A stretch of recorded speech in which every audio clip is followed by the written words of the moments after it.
नमस्कार, स्वागत है आपका एक बार फिर से भारत समाचार के इस खास कार्यक्रम में जो कानाफूसी और चर्चाओं पर आधारित है। तो चलिए शुरू करते हैं इस बार का पावर सेंटर।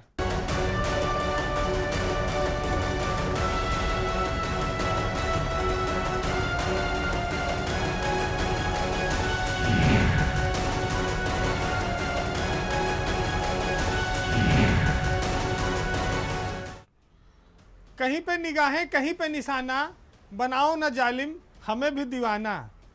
हालांकि मोहब्बत में ये बात काफ़ी फिट बैठती है, लेकिन सरकारी अधिकारी अगर इस तरह का कारनामा करें तो दोनों चीज़ों पर लोगों की निगाह जाती है।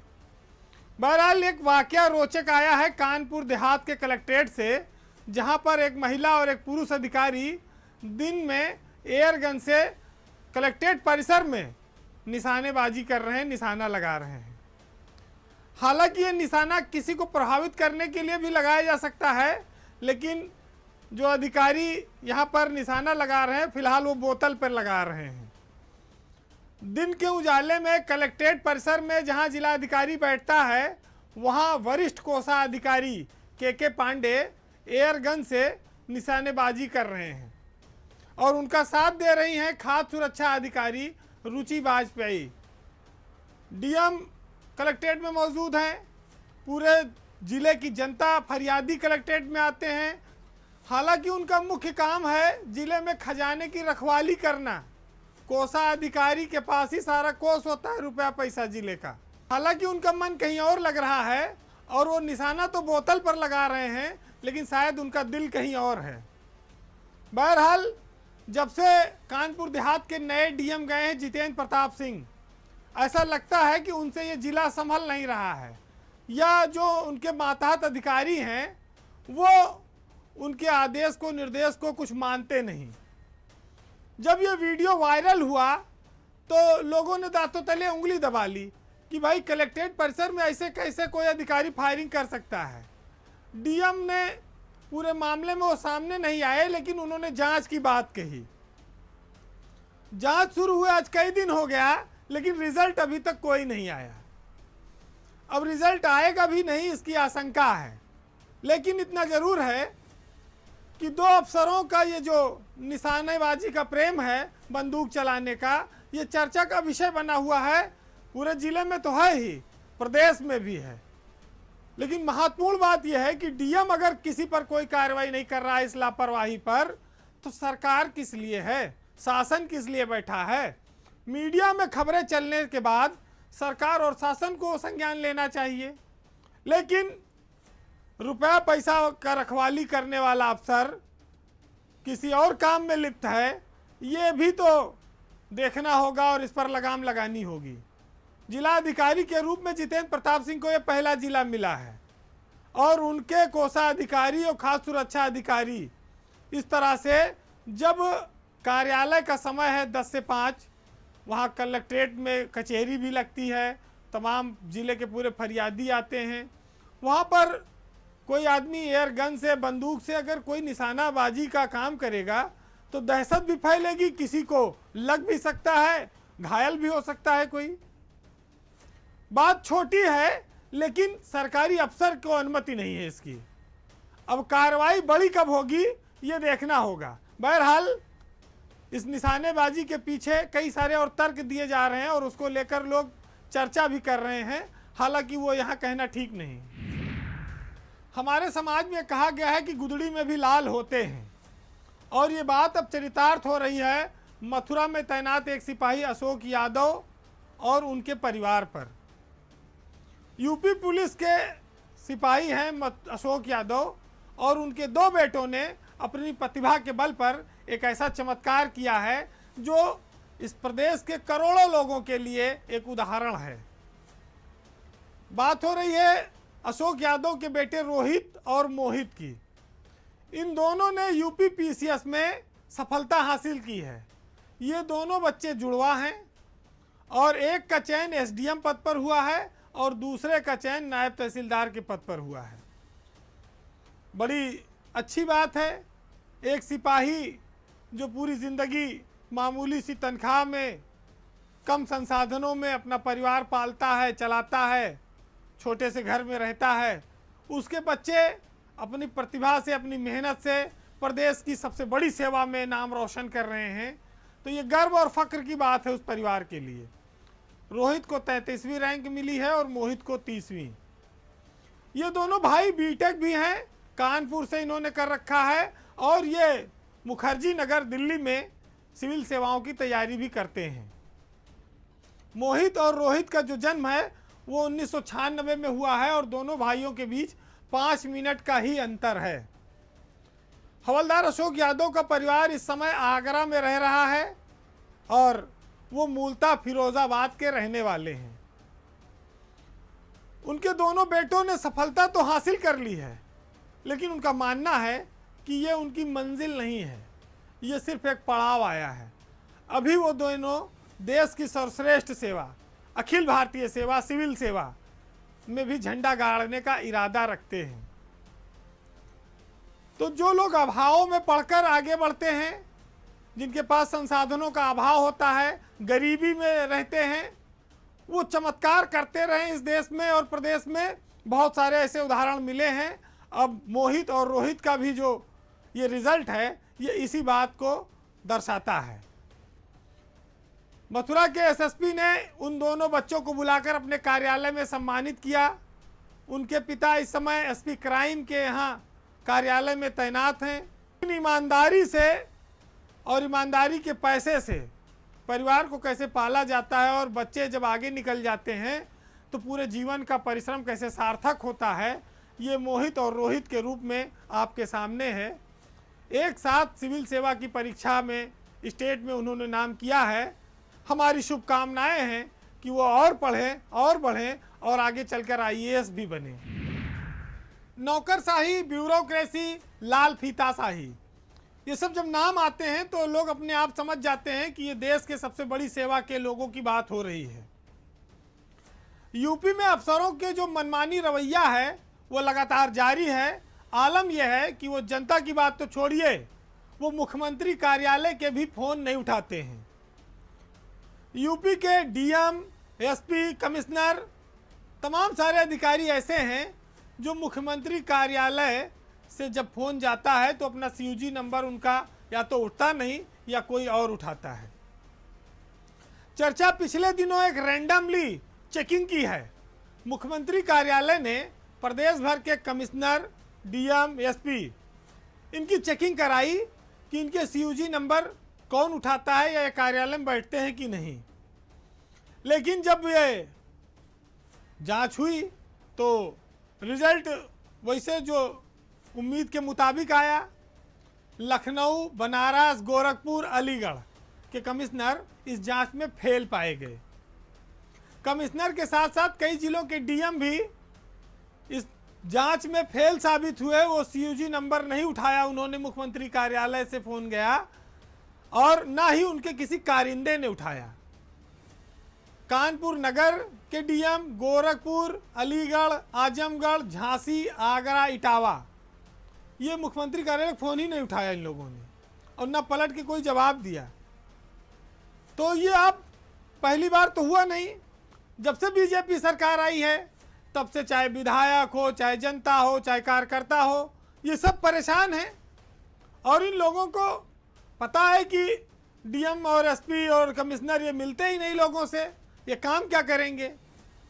लेकिन चूंकि ऊपर उनकी कोई सुनवाई नहीं होती, इसलिए जिलों में अफसर मनमानी कर रहे हैं। अब पंचायत चुनाव सर पर है, तमाम सारी चीज़ें सामने आ जाएंगी।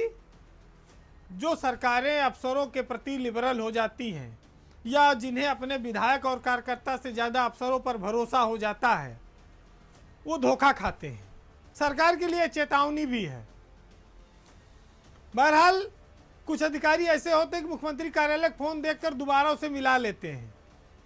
लेकिन लखनऊ के कमिश्नर रंजन कुमार, बनारस के कमिश्नर दीपक अग्रवाल, गोरखपुर के कमिश्नर जयंत नार्लिकर और अलीगढ़ के कमिश्नर गौरव दयाल ने रिटर्न कॉल करना भी मुनासिब नहीं समझा। और इतना ही नहीं, कमिश्नर के साथ कई जिलों के डीएम भी हैं जिन्होंने ना तो सीयूजी उठाया ना पलट के फ़ोन किया कि आखिर जांच किस लिए थी। कानपुर के डीएम आलोक तिवारी, गोरखपुर के डीएम सेंथिल पांडियन, अलीगढ़ के डीएम सीबी सिंह, आजमगढ़ के डीएम, झांसी के डीएम, आगरा के पीएन सिंह, इटावा की श्रुति सिंह, ये सारे जिलाधिकारियों ने सीएम कार्यालय के फोन को इग्नोर कर दिया। अब सरकार को अगर इतने सबके बाद भी उसकी आंख ना खुले, उसके कान ना खुले, तो ये बड़ी हैरत की बात है। हालांकि उम्मीद ये की जा रही है कि सरकार पंचायत चुनाव से पहले एक बड़ा रिसफल करेगी और जिन अफसरों ने ये लापरवाही दिखाई है, जो जिन अफसरों के खिलाफ शिकायतें हैं, उनको संट किया जाएगा। यूपी की ब्यूरोक्रेसी में कुछ फैसले ऐसे होते हैं जो लोगों को चौंका देते हैं। वरिष्ठ आईएएस अधिकारी हैं संजीव मित्तल, जिनको 1.5 महीना पहले वित्त विभाग से हटाया गया था। वो लगभग 3 सालों तक वित्त विभाग में रहे, लेकिन किस्मत का ताला कब खुल जाए, इसी का नाम संजीव मित्तल है।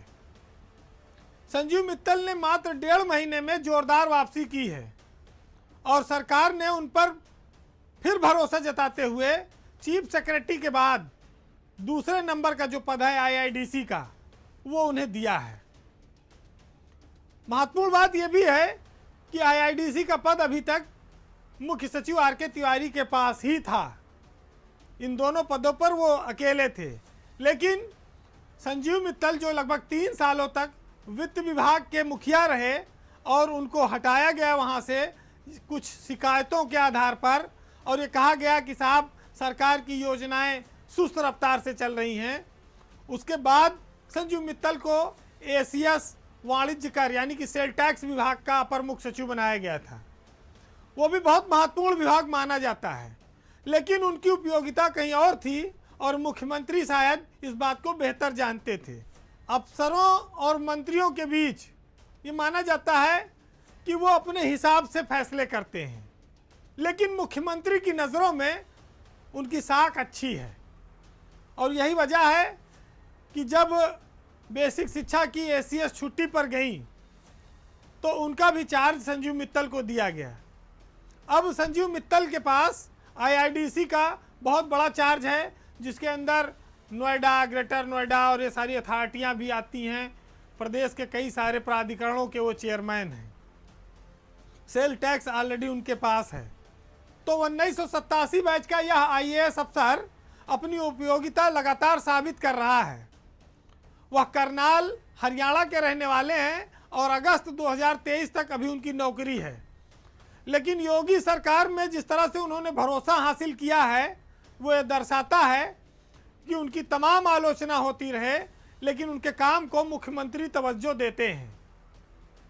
यूपी के इस दूसरी नंबर की कुर्सी पे आने के बाद ऐसे अफसरों का दावा सबसे बड़ी कुर्सी के लिए भी अपने आप मजबूत बन जाता है, लेकिन अभी भी उनके पास कई विभागों का चार्ज है और महत्वपूर्ण जिम्मेदारी है। ये दर्शाता है कि सरकार के जो नवरत्न होते हैं उनमें संजीव मित्तल का भी नाम है और वो अपने काम से मुख्यमंत्री की नज़रों में उनके नंबर लगातार बढ़ते रहे हैं। तो ब्यूरोक्रेसी के जो अप एंड डाउन्स हैं, उससे अधिकारी कई बार खुश भी होते हैं और निराश भी होते हैं। बहरहाल संजीव मित्तल की किस्मत पर कई सारे अफसरों को रंज हो सकता है, लेकिन ये उनकी अपनी उपयोगिता है और यही उपयोगिता उनको खास बनाए हुए है सरकार की नज़रों में। यूपी में पुलिस अपराधियों से निपटे या आए दिन आने वाले तमाम नए तरह के बवाल से। अब शामली में पुलिस के सामने एक अजीब तरह की समस्या आई है और प्रस्ताव भी है। पुलिस के सामने चुनौती इस बात की है कि उसको एक 2.5 फीट के आदमी की शादी करानी है। 2.5 फीट का यह जो युवक है वो पुलिस से शादी की गुहार लगा रहा है। शामली जिले के अजीम मंसूरी, जिनकी उम्र करीब 26 साल है, वो कैराना के रहने वाले हैं और एक कॉस्मेटिक की दुकान पर काम करते हैं। कद छोटा होने के नाते उनकी शादी नहीं हो रही है। इससे वो काफ़ी परेशान थे और एक दिन वो अपनी शादी कराने की फरियाद लेकर महिला पुलिस थाने पहुंच गए। जब ऐसा कोई कारनामा होता है तो स्वाभाविक है कि मीडिया में वो सुर्खियां बनता है। पुलिस ने उनकी बात धैर्य से सुनी और कोतवाल ने कहा कि थोड़े दिन इंतजार करो, हम कुछ रास्ता निकालते हैं। लेकिन अजीम अब शादी के बिना रह नहीं पा रहे हैं, वो बेकरार हैं। वो दबाव बना रहे हैं कि रमज़ान से पहले उनकी शादी करा दी जाए। उनके सपने में घोड़ा, बैंड बाजा, बारात सब दिखाई पड़ रहा है।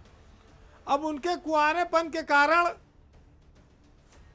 पुलिस भी परेशान है और उनके दुकान पर काम करने वाले लोग भी। समस्या इस बात की है कि अंजीम की लंबाई की कोई लड़की नहीं मिल पा रही है। इतने छोटे कद का आदमी, कुछ लोग उन्हें बौना कहकर भी चिढ़ाते हैं। और जब से वो पुलिस के पास अपनी शादी की फरियाद लेके गए हैं, तब से उनसे लोग फ़ोन पर मजाक भी करने लगे हैं। कहा यह जा रहा है कि उनको सलमान खान ने भी फ़ोन किया और कहा कि भाई हम आपको फिल्म में काम देंगे, आपकी शादी कराने में मदद करेंगे। अब पुलिस तो किसी तरह से मामला देखिए टरका देती है, लेकिन अजीम का कहना है कि वो मुख्यमंत्री योगी आदित्यनाथ से भी फरियाद कर चुके हैं कि साहब मेरी शादी करवा दीजिए। लेकिन अब उन्हें आशा नहीं है कि राज्य सरकार उनकी शादी में कोई रुचि लेगी। अब उनको उम्मीद जो है वो अखिलेश यादव और डिम्पल यादव से बंधी है। वो कहते हैं कि जब अखिलेश की सरकार आएगी तब उनकी शादी होगी। अब उनका हो सकता है अखिलेश यादव के प्रति भरोसा हो, प्रेम हो। हालांकि उनके कद की लड़की का इंतजाम करना अखिलेश यादव सरकार के लिए भी काफ़ी मुश्किल काम होगा। लेकिन अब उनकी इच्छा है घोड़ी पे चढ़ने की, बैठने की। भाई शादी विवाह करना तो हर आदमी की हसरत होती है। 26 साल का या युवक कद में छोटा है, इसलिए उससे कोई शादी नहीं कर रहा है। लेकिन यह विचित्र मामला शामली पुलिस के लिए मुसीबत बना हुआ है। अब वो आए दिन पुलिस थाने में धमक जाते हैं अजीम कि दरोगा जी, इंस्पेक्टर साहब क्या हुआ, कोई लड़की मिली, मेरी शादी कराओ। अब पुलिस अपराधी पकड़े, चोर पकड़े, क्राइम कंट्रोल करे कि अब इनके लिए लड़की ढूंढे। तो अजीम का जो कुंवारापन है वो उनके लिए परेशानी भले बन रहा हो, लेकिन पुलिस के लिए उनकी शादी भी एक समस्या है। हालांकि अपने समाज में लोग कहते हैं कि शादी एक ऐसा लड्डू है जो खाता है वो भी पछताता है और जो नहीं खाता वो भी पछताता है। और अंजीम जो है इस अनुभव से अभी तक अनजान है, तो इसलिए वो शादी की थोड़ी जल्दी मचाए हुए हैं। लेकिन हमारे यहाँ व्यवस्था में बहुत सारे उदाहरण दिए गए हैं। शादी के बाद की स्थितियाँ जो होती हैं उस पर एक साहित्यकार ने लिखा भी है कि हिंदू, मुस्लिम, सिख, ईसाई और सबको सीधा करे लुगाई। तो बहरहाल अंजीम की शादी जल्दी हो, इन्हीं शुभकामनाओं के साथ अगले सप्ताह आपसे फिर मुलाकात होगी। तब तक के लिए नमस्कार।